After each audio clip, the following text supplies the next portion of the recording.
Това исках само да ви поясня, сега съм в МТА, да не се заблуждавате коя кола е по-бърза, коя има по-добри спирачки.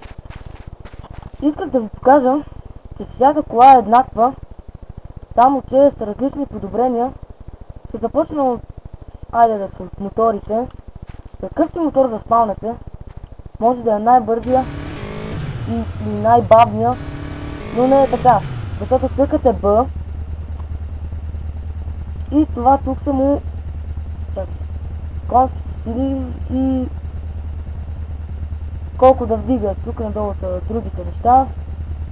Може на моторните 140 конски сили, а това тук е ръчната, винаги я правя на 2, а това тук е просто спирачка напред си на колкото искате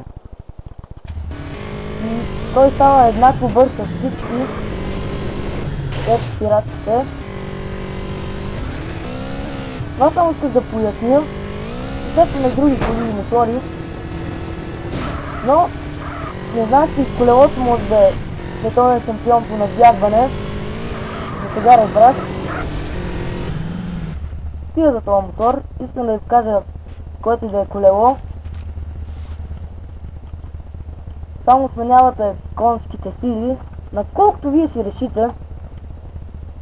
Това тук са спирачките, това е тракшена, ръчна, това не знам какво е, това е спирачки, да, нормални спирачки и това не знам какво е.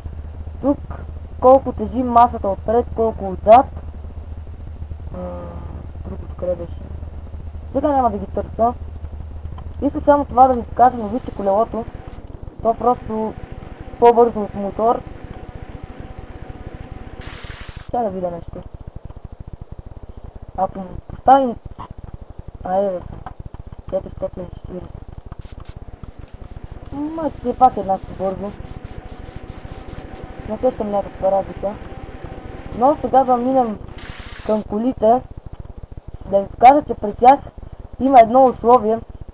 Например, си спамвате четана и му сложите твърде много обороти. Например 100. Той може да се контролира и само се поднася.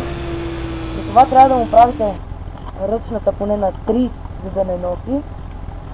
И спирачките поне на 50, на 50. И тогава той става контролиран.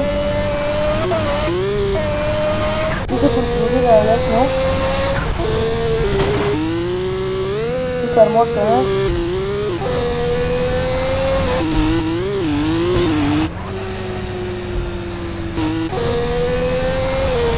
Друго, което да покажа, самолетите това не въжи, но в прилодите въжи ужасно много. Това корпус въжи, искам само това да ви покажа, за да се стегнете мъта да знаете. Опа.